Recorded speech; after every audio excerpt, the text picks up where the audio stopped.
Assalamualaikum warahmatullahi wabarakatuh.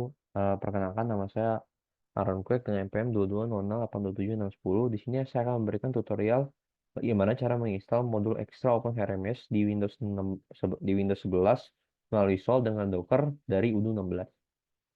Jadi prosesnya itu yang pertama adalah kita kunjungi dulu link berikut ini, yaitu link untuk menginstal OpenHRMS Core. Nah, nantinya akan muncul tampilan seperti ini dan kita pilih download for version 16. Kemudian setelah kita download, nantinya kita akan berbentuk file zip yang nantinya harus kita ekstrak. Jadi dalam proses ekstraknya ini kita perlu mengekstraknya ke folder udo udo docker kita di bagian add-ons. Kemudian selanjutnya kita perlu membuka folder udo melalui IDE kesayangan kita, yaitu pilihannya seperti VS Code ataupun IntelliJ IDEA ataupun IDE lainnya. Pada kasus ini saya menggunakan IDE Visual Studio Code. Dan jika dibuka, ya tampilannya udah configuration seperti ini. Langkah selanjutnya itu adalah kita menambahkan kode add-on path-nya di mana. Nah, di sini add-on path-nya itu berada di extra add-ons. Tujuannya itu agar environment sadar di mana folder untuk path add-ons-nya. Kemudian selanjutnya kita pastikan di dalam file docker compose.yml itu tulisan add-ons, ada tulisan add-ons ya. Di sini ya di dalam sini ada tulisan add-ons mnt slash extra add-ons. Kemudian selanjutnya itu adalah kita perlu install pandas. Jadi install pandas itu dilakukan dengan cara kita masuk dulu ke dalam kontainer. Tapi sebelum kita masuk ke dalam kontainer, kita lakukan dulu pengecekan namanya dengan docker ps. Jadi kita jalankan docker ps untuk tahu namanya. Di sini ada namanya udo 2206 2206.827.610 web 1. Kemudian kita jalankan docker eh, exec dash it, kita tuliskan namanya udo 2206.827.610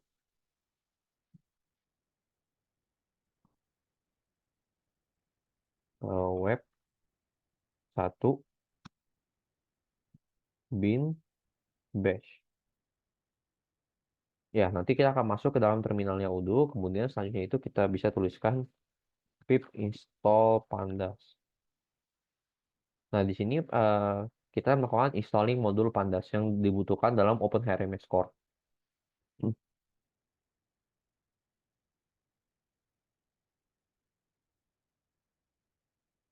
Nah, pada kasus ini modul pandas sudah kita pastikan terinstall karena saya sudah install sebelumnya. Kemudian kita tulis exit saja. Oke. Kemudian dilanjutkan eh, ins- dengan setelah ini tampilan install pandasnya jika teman-teman belum menginstalnya. Kemudian selanjutnya itu kita keluar dari kontainer dengan menulis exit seperti tadi. Kemudian kita juga perlu melakukan restart untuk kontainer Docker kita agar pembaruan yang sudah kita lakukan itu bisa disadari oleh environment Dockernya. Dengan cara Docker restart nama kontainer udunya. Jadi ketika kita melakukan Docker restart nama kontainer udunya maka akan terrestart seperti di sini. Jadi kita bisa langsung restart saja Docker restart nama kontainer udunya yaitu udu 0.827.610 web 1.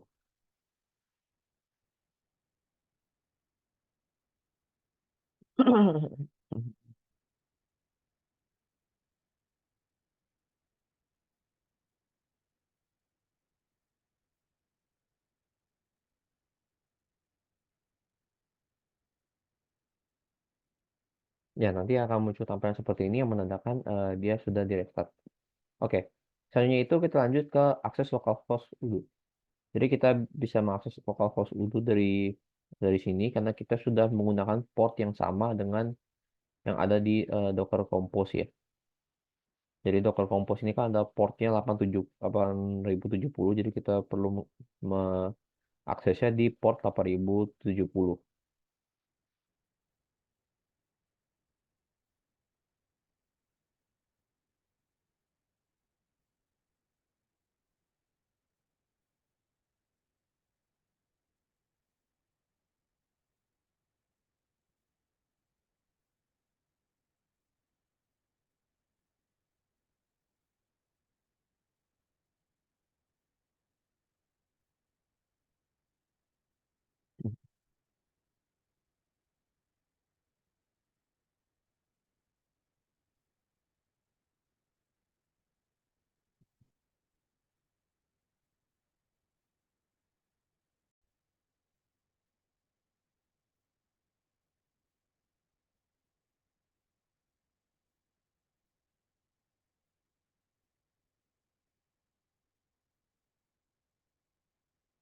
Ya, jadi ini kita sedang menunggu loading untuk akses modul Udo dan tampilannya itu kalau kita pertama kali akses itu bakal diminta untuk login karena browser kita tentu belum mengingat case-nya. Jadi kita harus pastikan dia itu sesuai. Nah, eh, pertama yang kita perlu pastikan itu adalah kita juga merupakan super user. Jika tidak, maka kita harus mengubahnya menjadi super user dulu. Tapi bagaimana cara kita tahu super user selain di sini ada tulisan login as super user itu adalah dengan membuka menu apps. Jadi dengan membuka menu apps kita bisa ya, jadi di sini kita bisa buka menu apps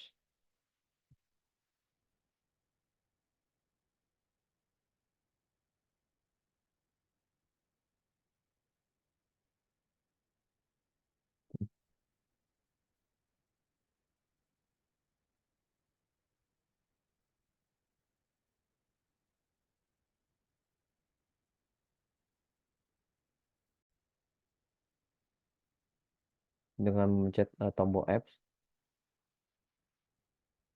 Nah, jadinya akan seperti ini menu apps-nya. Kemudian kita lihat bahwa di sini itu sudah ada update update list. Tapi jika belum ada, maka teman-teman perlu mengaktifkan developer mode. Nah, ada dua cara mengaktifkan developer mode. Yang pertama itu adalah kita mencari sub menu update app list dengan cara membuka menu setting, kemudian scroll ke bawah hingga menemui opsi active the developer mode. Nah, atau dengan alternatif yang lebih mudah, yaitu teman-teman dapat mengakses menu localhost web dengan ini, dengan menambahkan logika debug. Tujuannya itu adalah untuk mengaktifkan sama, yaitu mode developer.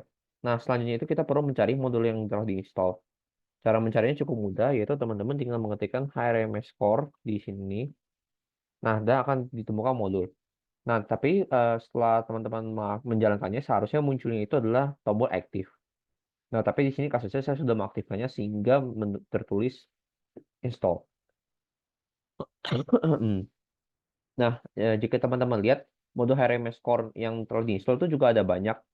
Jadi teman-teman dapat melihatnya itu dengan cara menghapus apps-nya dan mengetikkan HRMS. Nah, di sini adalah mode HRMS yang teman-teman sudah install dengan folder tadi yang telah dibuat ya. Jika teman-teman lihat namanya itu mirip dengan hasil ekstrakannya yang ada di sini, yaitu seperti HR reminder, HR destination dan lain-lain. Kemudian jika sudah terinstall itu bakal memiliki tampilan seperti ini, seperti dashboard ya.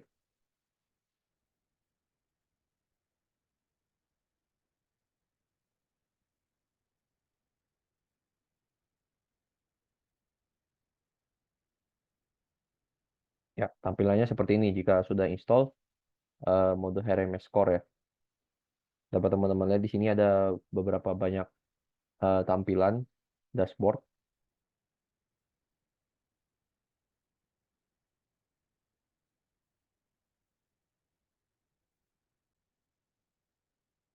Ya, jadi seperti ini tampilannya. Ada ya. Kita lanjutkan dengan oke. Jadi selanjutnya itu apa yang kita pahami tentang HRMS Core. Jadi mode HRMS Core ini pasti merupakan modul inti dari sistem manajemen sumber daya manusia. Karena modul ini mencakup berbagai jenis ya. Tadi seperti kita lihat ada manajemen data, kehadiran, kemudian ada juga pelaporan aktivitas dan lain-lain. Nah, modul ini juga tentu mendukung dengan integrasi modul-modul lain yang nanti akan kita uh, lihat cara instalasinya. Yaitu salah satunya ini contohnya adalah modul Employee Orientation and Training, di mana ini menjadikan fondasi untuk mengelola SDM secara lebih komprehensif. Dan OpenHRMS Core ini juga membantu menciptakan efisiensi dan transparansi dalam program tenaga kerja di perusahaan. Rasanya itu kita menginstal modul Employee Orientation and Training melalui link ini. Jika kita buka akan seperti ini, sama seperti yang tadi. Kemudian kita pilih download for version 16.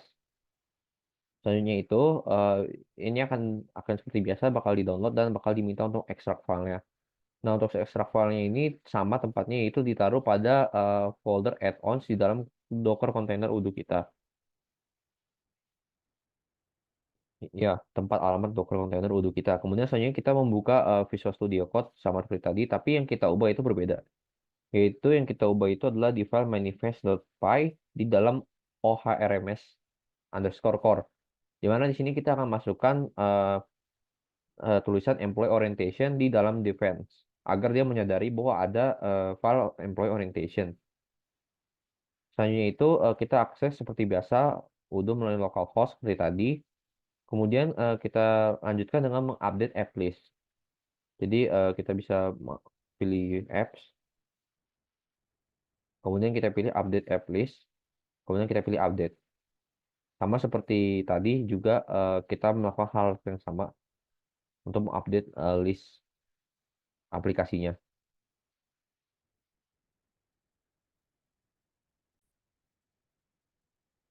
Selesai, kita bisa cek employee orientation-nya dengan kita tuliskan kode orientation-nya. Nah, nanti kita akan melihat tampilan mode employee orientation dan training. Selanjutnya kita bisa melihat antar muka dari employee orientation dan training itu dari menu employee ya. Jadi kita ke employee dulu. Hmm, employee tadi, ini employee. Nah, nanti kita pilih orientation dan employee orientation. Ya, di sini ada employee orientation dan tampilannya adalah seperti ini. Di mana kita bisa membuat employee orientation sesuai yang kita inginkan dengan Odoo local server. Kemudian selanjutnya itu apa itu mode employee orientation and training. Jadi mode employee orientation and training itu adalah salah satu modul tambahan dari sistem HRS di Odoo untuk dirancang untuk membantu perusahaan mengelola proses orientasi dan pelatihan karyawan baru. Di mana modul ini tuh memungkinkan kita untuk mengelola pelatihan karyawan secara lebih efisien dari segi onboarding masuk ke perusahaan, kemudian menyediakan materi pelatihan, penugasan mentor-mentor untuk setiap karyawan, dan pelacakan bagaimana sih kinerja karyawan selama orientasi.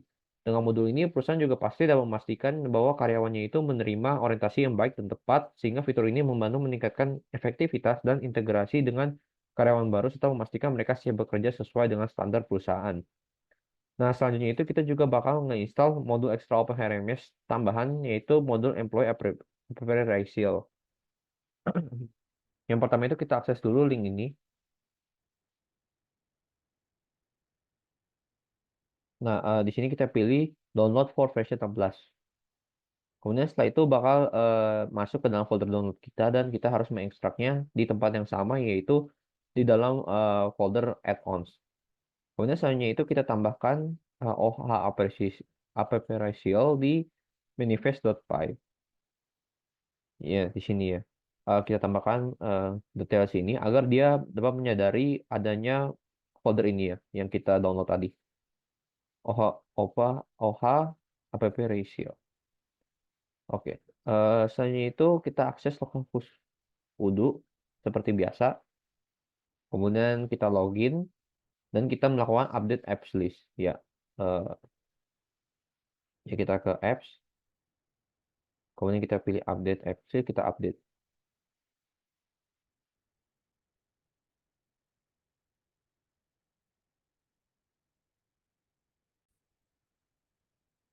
Selanjutnya itu kita cari modulnya, yaitu dengan keyword app ratio dan kita lihat modulnya itu sudah diinstal.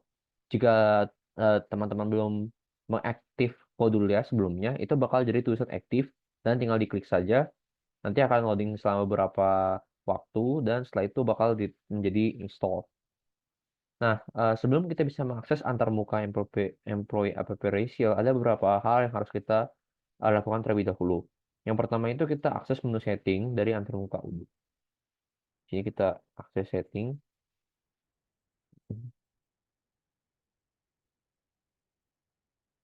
Ya. Nah, di sini kita pilih menu Manage User.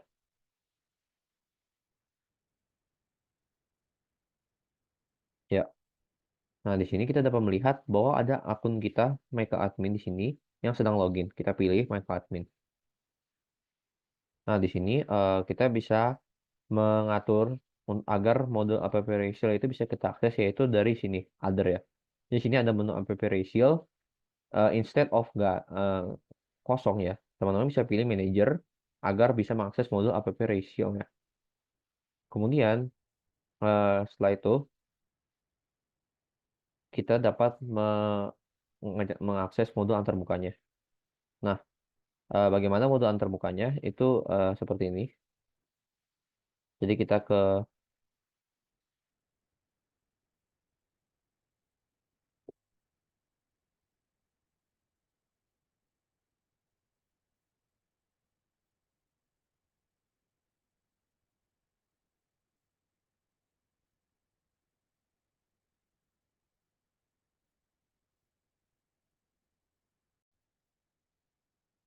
ya. Jadi kalau sebelum tadi kita mencoba mengecek antarmuka dari employee, kita sekarang akan mengecek antarmuka dari app ratio, yaitu dengan mengakses menu app ratio.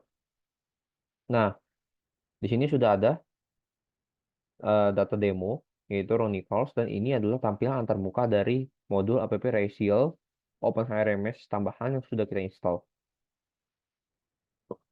Baik, jadi sebenarnya apa itu modul open, ya? Jadi tampilnya seperti ini. Tapi pertanyaannya adalah apa itu modul Open HRMS Employee App Ratio?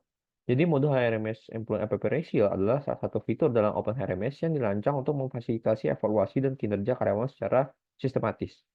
Jadi modul ini memungkinkan kita atau sebagai manajer atau pihak terkait untuk memberikan penilaian terhadap kinerja individu berdasarkan kriteria yang telah ditentukan sebelumnya. Fitur ini juga memberikan perusahaan kebebasan dalam mengelola proses APP ratio mulai dari penyusunan formulir penilaian, mengatur jadwal evaluasi, dan umpan balik untuk karyawan. Dengan modul ini, penilaian kinerja menjadi lebih transparan, terstruktur, dan mudah diakses oleh seluruh pihak yang berkepentingan. Baik, jadi sekian pembahasan saya mengenai cara menginstal Open HRMS dan modul ekstranya di Windows 11 melalui Sol dengan Docker di dalam environment Ubuntu 16.